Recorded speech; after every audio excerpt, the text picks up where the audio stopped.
इस कहानी की शुरुआत में हम दोस्तों एक आदमी को देखते हैं जो कि जंगलों में से लकड़ियां काटकर अपने घर ले जाने की कोशिश कर रहा था। लेकिन जब वो आदमी लकड़ियों को अपने घर पर लेकर जा रहा था कि तभी अचानक से दोस्तों उसे किसी के घुर्राने की आवाज़ सुनाई देती है। जब वो आदमी सामने की तरफ देखता है तो पाता है कि ये आवाज़ एक बहुत बड़े मिट्टी के ढेर के अंदर से आ रही थी। जिस ढेर के अंदर बहुत सारी बिलें बनी हुई हैं और वो सारी की सारी बिलें चींटियों की हैं। जी हाँ दोस्तों, ये देखकर वो आदमी बहुत शौक हो जाता है और उस ढेर के करीब बढ़ना शुरू कर देता है। और जैसे उस ढेर के करीब बढ़ता है तो पाता है कि वहाँ पर बहुत सारी चींटियाँ हैं जो कि रेंग रही हैं। और दोस्तों वो आदमी जैसे ही उस ढेर के अंदर छेद के अंदर झांकने की कोशिश करता है तो दोस्तों न जाने कौन उसे अंदर की ओर को खींच लेता है। जी हाँ दोस्तों, अवेल कुछ ही देर के बाद हमको दिखाया जाता है यहाँ पर उसी ढेर के अंदर से एक खूबसूरत औरत बाहर निकलती है जो कि चींटी रानी है, यानी कि सारी चींटियों की रानी है।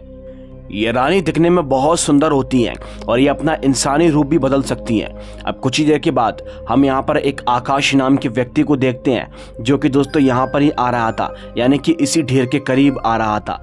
आकाश दरअसल कुछ चींटियों को लेने के लिए यहाँ पर आ रहा था क्योंकि उसके घर के अंदर उसकी भाभी को चींटियों की चटनी खाना बहुत पसंद है। जी हाँ दोस्तों, चींटियों की चटनी। इसीलिए आकाश उस फौरनी बिले तक पहुँच जाता है और वहाँ से चींटियाँ निकालने की कोशिश करता है, लेकिन उसे उस ढेर के अंदर से वही अजीब से घुर्राने की आवाज़ सुनाई देती है, जिसे देखकर वो पीछे हट जाता है। और कुछ ही देर के बाद दोस्तों फाइनली उसे भी वो लड़की दिखाई देती है, वो खूबसूरत लड़की जिसके बारे में आकाश को कुछ नहीं पता था। आकाश उस लड़की से बात करता है तो लड़की आकाश से बोलती है कि मैं पास के गांव की रहने वाली हूँ, मैं यहाँ पर अपने पिता के लिए कुछ जड़ी बूटियाँ लेने के लिए आई थी। और आकाश भी उससे कुछ अजीब सी बातें करना शुरू कर देता है। अब दोस्तों ये दोनों के दोनों आपस में बहुत अच्छे दोस्त बन जाते हैं। आकाश को वो लड़की बहुत सुंदर दिखती है तो कहीं ना कहीं आकाश के दिल में उसके लिए मन में प्यार जाग गया था। अब ये दोनों के दोनों दोस्तों यहाँ से जाने की कोशिश करते हैं। आकाश अपने घर जा रहा था और वो लड़की अपने घर। और दोस्तों इसी के साथ हमको दूसरी तरफ आकाश के भैया और भाभी को दिखाया जाता है, जिसमें से भैया का नाम राकेश और उसकी भाभी का नाम सुनीता होता है। दोस्तों राकेश और सुनीता आपस में बातें कर रहे थे कि तभी कुछ ही देर के बाद हमको पता चलता है कि सुनीता प्रेग्नेंट है। जी हाँ दोस्तों, सुनीता के पेट के अंदर एक बच्चा पल रहा है। अब कुछ ही देर के बाद राकेश यहाँ से चला जाता है और उसके जाने के बाद दोस्तों हम उन्हीं के घर के अंदर एक खतरनाक से दिखने वाले दानव को देखते हैं जो कि बहुत भयानक दिख रहा होता है। वो दानव दोस्तों फौरन ही यहाँ पर रेंगता जमीन के सहारे सुनीता के करीब बढ़ना शुरू कर देता है। और अब दोस्तों वो सुनीता के बहुत करीब पहुँच जाता है। वो उसके पेट पर हाथ रखने की कोशिश करता है, मन तो वो उसके साथ में कुछ करना चाहता हो। पहले तो सुनीता को उसके बारे में कुछ पता नहीं चलता, लेकिन अचानक से सुनीता की आंख खुल जाती है, उस दानव को देखकर जोर से चिल्लाती है। और तभी हम बाहर की ओर देखते हैं कि आकाश भी यहाँ पर उस लड़की के साथ में पहुंच चुका था। आकाश जैसे अपनी भाभी की चीखने की आवाज़ सुनता है तो फौरन यहाँ पर अंदर जाता है। अब दोस्तों अंदर जाता है तो उसकी भाभी उसे बताती है कि यहाँ पर एक दानव आया था।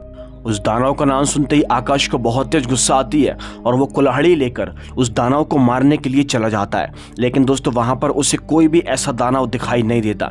कुछ ही देर के बाद यहाँ पर आकाश की माँ भी पहुँच जाती है और यहाँ पर राकेश भी पहुँच जाता है। राकेश को भी बहुत तेज गुस्सा आती है और आकाश को भी बहुत तेज गुस्सा आती है, लेकिन दोस्तों उन दोनों की माँ उन्हें समझाती है कि तुम्हें उस दानव को बिल्कुल भी नहीं मारना चाहिए, अभी हमारा वंश आगे बढ़ रहा है, इसीलिए बेटा हमें किसी से भी दुश्मनी मोल नहीं लेना।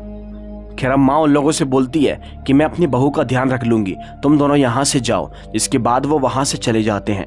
वेल गाइस, अब कुछ ही देर के बाद दोस्तों हमको दिखाया जाता है कि यहाँ पर सुनीता को डिलीवरी पेन होना शुरू हो जाता है। और तभी यहाँ पर दोस्तों उसकी सास फौरन गांव की एक ताई को बुलवा लेती है और उसकी डिलीवरी करवाने की कोशिश कर रही थी। दोस्तों उसे बहुत तेज़ तकलीफ होती है और फाइनली उससे एक बेबी हो जाता है जो कि पूरी तरीके से नॉर्मल था और उसे एक लड़का पैदा होता है, जिसके मारे ये सारे के सारे लोग बहुत खुश हो जाते हैं। और यहाँ पर आकाश भी बहुत खुश होता है क्योंकि वो चाचा बन चुका था।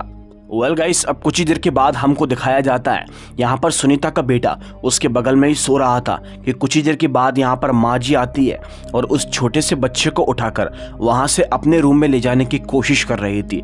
लेकिन दोस्तों ले जाते वक्त ही वहाँ पर उन्हें वही दानव दिखाई देता है। उस दानव को माँ जी पहले से जानती थी, इसीलिए वो उस बच्चे को ज़मीन पर रख देती हैं, क्योंकि दोस्तों उस दानव का खौफ सबको था।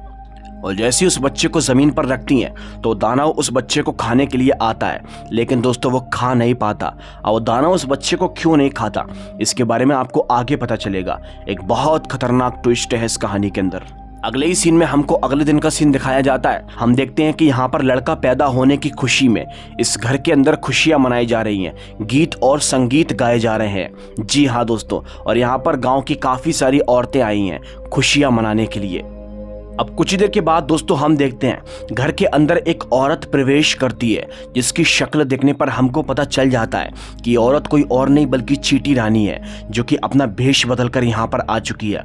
लेकिन यहाँ पर आई हुई सारी औरतों को ये लगता है कि ये तो वही बहू रानी है जो कि गाँव के अंदर अभी नई नई आई है, जिसकी नई नई शादी हुई है। और दोस्तों यहाँ पर सुनीता की माँ यानी कि सुनीता की सास उसे बहुत अच्छे से जानती थी। माँ जी उस नई बहुरानी के हाथ में अपने पोते को दे देती हैं। और तभी दोस्तों कुछ ही देर के बाद अब वक्त आ जाता है उसे कपड़े बदलवाने का, क्योंकि उसके ऊपर गंगा जल छिड़कना था। इसीलिए दोस्तों यहाँ पर माँ जी बहू से बोलती है कि फौरन ही इसके कपड़े बदलवा कर आ जाओ। और दोस्तों वही नई वाली बहुरानी यानी कि वही चीटी रानी उस बच्चे को लेकर कमरे के अंदर चली जाती है उसके कपड़े बदलवाने के लिए। वेल अब दोस्तों कुछ देर बीत जाती है, लेकिन वो बहुरानी घर से बाहर नहीं निकलती। और तभी दोस्तों हम कुछ देर के बाद दिखाया जाता है घर के अंदर एक और बहू प्रवेश करती है। जी हाँ दोस्तों, और जब वो घूंघट उठाती है तो दोस्तों इन लोगों की आंखें फटी की फटी रह जाती हैं, क्योंकि ये सारी की सारी औरतें पाती हैं कि नई वाली बहुरानी तो ये है, तो फिर वो अंदर गई है, वो कौन है। ये लोग दोस्तों बहुत ज़्यादा डर जाती हैं और फ़ौरन ही अब यहाँ पर एकजुट बनकर फ़ौरन ही रूम के अंदर प्रवेश करती हैं। ये वहाँ जैसी जाती हैं तो पाती हैं कि कोई औरत बेड पर बैठी हुई है और उस छोटे से मुन्ना को दूध पिला रही है। आकाश जैसे ही उस औरत का घूंघट हटाता है तो दोस्तों हमको पता चलता है कि वो कोई और नहीं बल्कि वही चीटी रानी होती है। जी हाँ दोस्तों, जिसे देखकर ये सारे के सारे लोग बहुत शौक हो जाते हैं। चीटी रानी उसे दूध पिलाकर फौरन ही दोस्तों यहाँ से गायब हो जाती है, चीटी बनकर यहाँ से चली जाती है। और तभी दोस्तों फौरन ही सुनीता अपने मुन्ने को यहाँ से उठा लेती है। ये सारे के सारे लोग बहुत ज़्यादा डर जाते हैं। खैर यहाँ पर उस छोटे बच्चे को तो कुछ नहीं हुआ था। अब कुछ ही देर के बाद दोस्तों हमको दिखाया जाता है ये तीनों के तीनों आपस में बैठकर बातें करते हैं। राकेश, आकाश और उसकी भाभी, इन तीनों के तीनों को ऐसा लगता है कि शायद इनके छोटे मुन्ने को कुछ नहीं हुआ है, पर दोस्तों ऐसा नहीं था। वो चीटी रानी ज़रूर उसके अंदर अपनी कोई ना कोई पावर छोड़ कर गई होगी। ये तीनों के तीनों अभी आपस में बातें कर रहे थे कि दोस्तों यहाँ पर वही खतरनाक दानव आ जाता है। उस दानव को देखकर आकाश का खून खोल जाता है, इसीलिए वो फौरन ही कुल्हाड़ी उठाकर उस दानव को यहाँ वहाँ मारने की कोशिश करता है, लेकिन वो दानव नहीं मरता। और कुछ ही देर के बाद दोस्तों हम यहाँ पर देखते हैं राकेश भी उसकी मदद करने के लिए आ जाता है। लेकिन दोस्तों उस दानव ने आकाश के पैर पर ओक दिया था, यानी कि उल्टी कर दी थी, जिसके बाद आकाश अपना पैर वहां से आगे नहीं बढ़ा पा रहा था।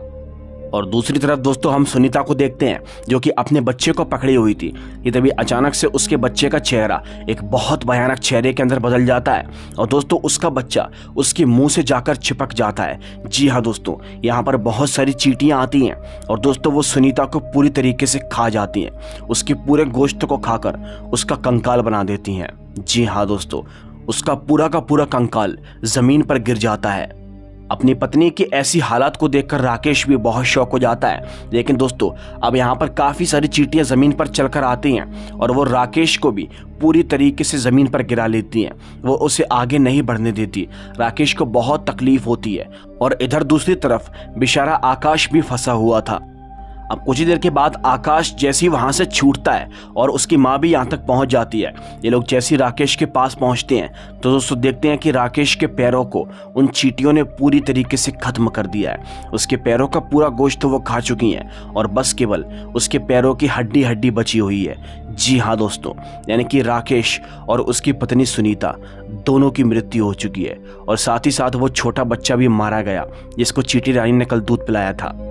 इन तीनों के मरने के बाद अगले ही पल इनकी अंतिम संस्कार की तैयारियां चालू हो जाती हैं। ये सारे के सारे गांव वाले यहाँ तक पहुँच जाते हैं। सब लोग अपना अपना दुख दर्द बयां करते हैं। लेकिन दोस्तों कुछ ही देर के बाद जब ये लोग उनकी चिता को जलाने के लिए लेकर जा रहे थे तो ये लोग देखते हैं कि इनकी चिता पर काफ़ी सारी चींटियां अभी भी मौजूद हैं। और दोस्तों आकाश जैसे ही वहाँ से पर्दे को हटाने की कोशिश करता है, यानी कि उस वाइट कपड़े को हटाने की कोशिश करता है, तो वो पाता है कि चिता पूरी तरीके से गायब हो चुकी है, हड्डियां भी पूरी तरीके से गायब हो चुकी हैं।